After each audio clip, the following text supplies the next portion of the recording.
I never imagined that the person who would one day destroy my life was the same person who once held my hand and promised to never leave me. My name is Emily, and this is not a story about hatred. This is a story about trust and how easily it can be stolen. I grew up believing that friendship was sacred. I believed that when someone looked you in the eyes and called you their best friend, it meant loyalty, honesty, and protection. I learned the truth far too late. I met Sarah when we were both 19 years old. It was our first year of college. I was shy, unsure of myself, and terrified of being alone in a new city. Sarah was the opposite. She was confident, warm, and effortlessly charming. She walked into every room like she already belonged there. She was the one who sat next to me during orientation. She was the one who smiled first.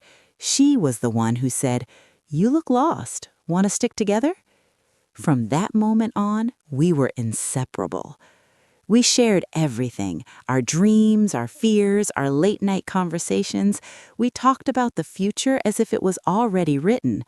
I wanted a peaceful life, a loving family, a career that made me proud. Sarah wanted everything bigger, success, admiration, and a life that looked perfect from the outside.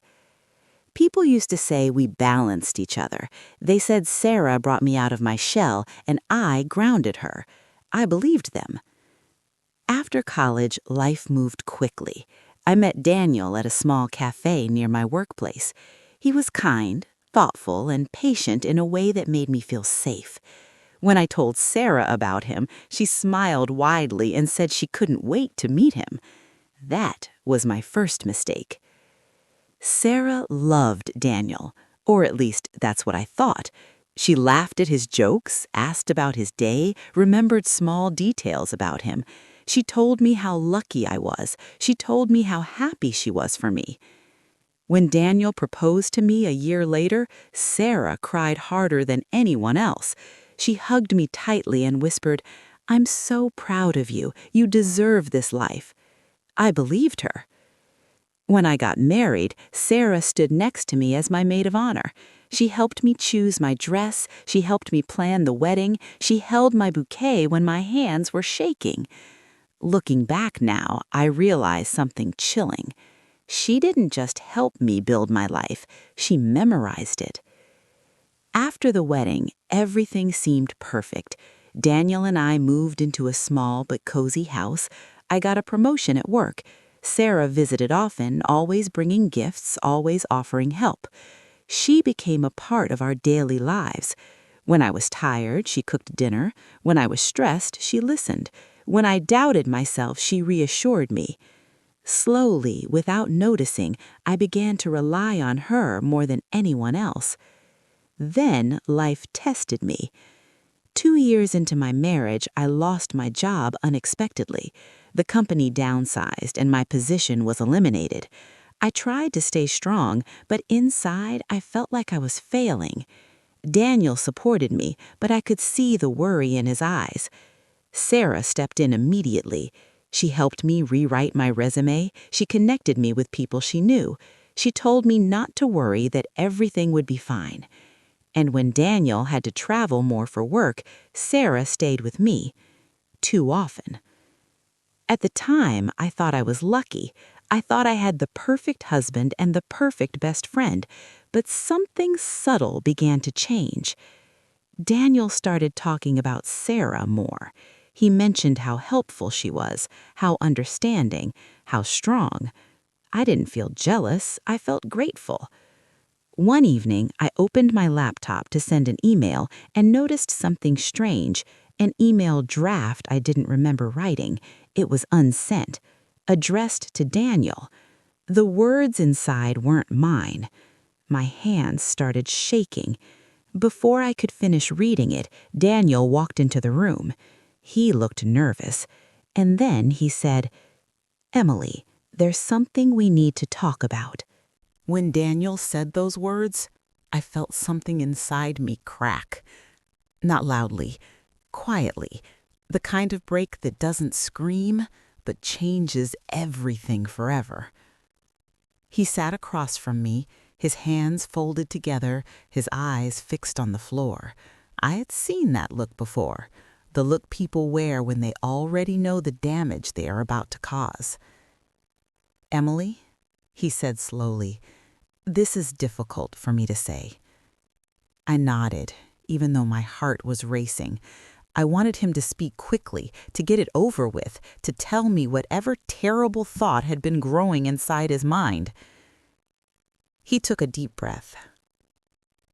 "I feel like we've been drifting apart." The words themselves were not shocking. Couples drift apart sometimes. What hurt was how prepared he sounded, as if he had rehearsed this conversation many times before. "I've been trying," I replied quietly. "Losing my job wasn't easy. I thought you understood that." "I do," he said quickly, "but it's more than that. I feel misunderstood." Misunderstood. That word echoed in my mind. I asked the question I had been avoiding. "Is there someone else?" Daniel looked up at me then, his eyes wide with surprise. "No, of course not." I wanted to believe him. That night, I cried silently in bed while he slept beside me. My body was close to his, but emotionally, he felt like a stranger. The next morning, Sarah came over. She noticed my red eyes immediately. She sat beside me on the couch and placed her hand on mine. "You don't have to tell me anything," she said gently, "but I'm here if you need to." And I did tell her everything. I told her about the conversation, about my fears, about how lost I felt. She listened without interrupting, nodding softly, her face full of concern. "Emily," she said carefully, "sometimes people change. It doesn't mean you failed." Her words comforted me. Too much. Over the next weeks, Daniel became more distant. He stayed late at work. He checked his phone constantly. When I asked him what was wrong, he said he was tired. Sarah was always available. She came with me to job interviews. She stayed over when Daniel traveled. She cooked meals, cleaned the house, and slowly began to take up more space in our lives. One evening, I overheard Daniel on the phone. He said, "I don't know what to do. I feel guilty all the time." My heart dropped. Later that night, I confronted him. "Are you unhappy with me?" I asked. He hesitated. "I don't know anymore," he admitted. That answer hurt more than anger ever could. Days later, Sarah suggested something. "Maybe you and Daniel need space," she said softly. "Sometimes distance helps people realize what they truly want." Space. It sounded reasonable, logical, mature. So when Daniel suggested staying at a hotel for a few days to think, I agreed. I watched him pack his bag without tears, without drama. I told myself this was temporary. The night he left, Sarah stayed with me. She hugged me as I cried. She told me I was strong. She told me I deserved love. But something inside me felt wrong. A few days later, while cleaning the house, I found Daniel's old tablet. It was hidden in a drawer. The battery was almost dead, but when I turned it on, notifications appeared. Messages. Between Daniel and Sarah. My hands trembled as I scrolled. They weren't explicit. They were worse. Long conversations, emotional support, shared doubts, late-night messages. A relationship built quietly, behind my back. At the end of the thread, one message stood out. From Sarah. I never planned for this to happen, but I can't deny how I feel anymore. I sat on the floor, unable to breathe. My best friend hadn't just crossed a line, she had slowly replaced me. Just then, my phone rang. It was Sarah. I stared at the screen, realizing the woman I trusted most was the one who knew exactly how much this would hurt. And she was calling me anyway. When I answered the phone, I expected an apology, or silence, or at least hesitation. Instead, Sarah's voice was calm. "Emily," she said softly, "I was worried. You didn't answer my messages." I couldn't speak for a moment. My chest felt tight, as if the air had been pulled out of the room. "I saw the messages," I finally said. There was a pause, not a long one, just enough. "What messages?" she asked. That pause told me everything. I closed my eyes. "Between you and Daniel, on his tablet." This time, the silence was heavier. Then she sighed. "I didn't want you to find out like this." The words hit me harder than anger ever could. "So it's true. You knew. All this time?" "Emily, please," she said. "It wasn't planned. It just happened." I laughed quietly, a hollow sound that didn't feel like it came from me. I said, "You helped me cry. You told me I was strong. You told me to give him space."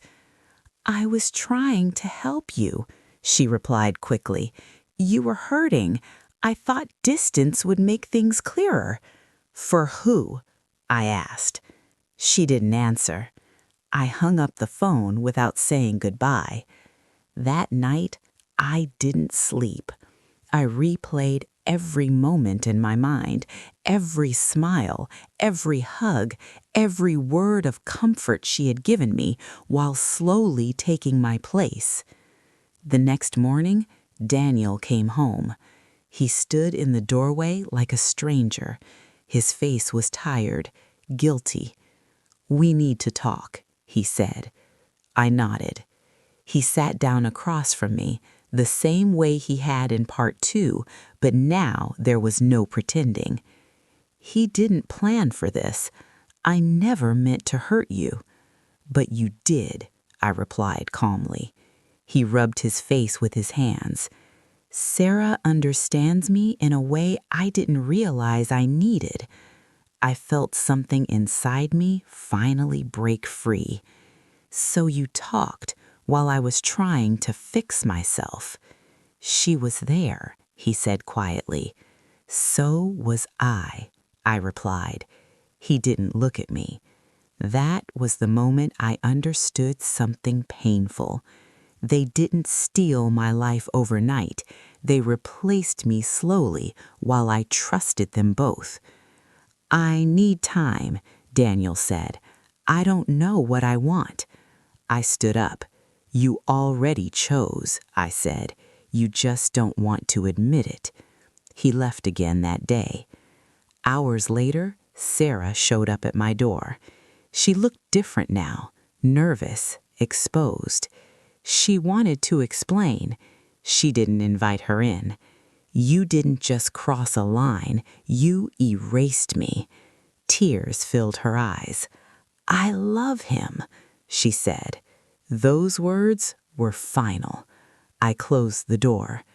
That night, alone in the quiet house, I made a decision. I stopped waiting. I stopped hoping. I started planning.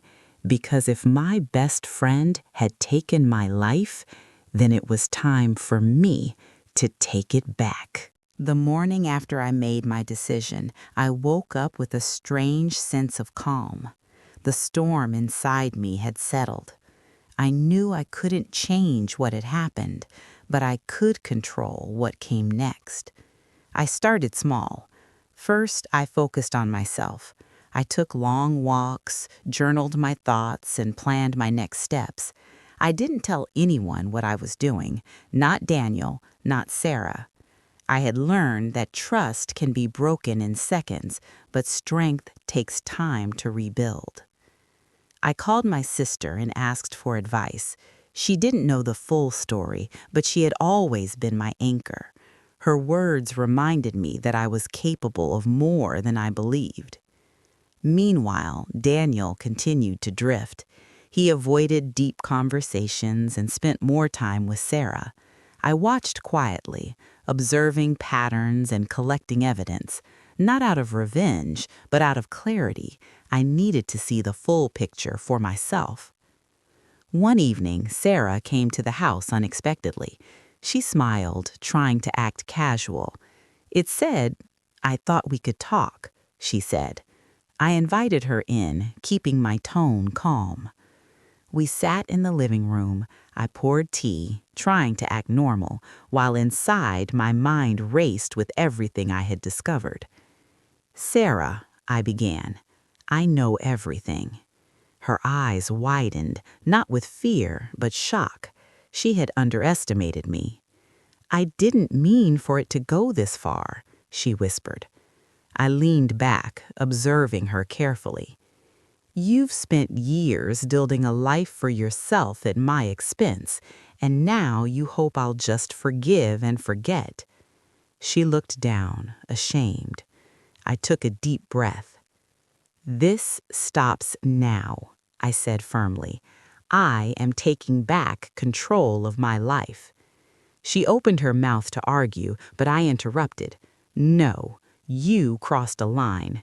Daniel made his choices. I will make mine." For the first time in years, I felt free. Not happy, not relieved, but powerful, strong, focused. I knew the coming days wouldn't be easy. Sarah wouldn't disappear quietly, and Daniel might resist. But that was no longer my problem. I had decided who I was, and I would not let anyone dictate my life again.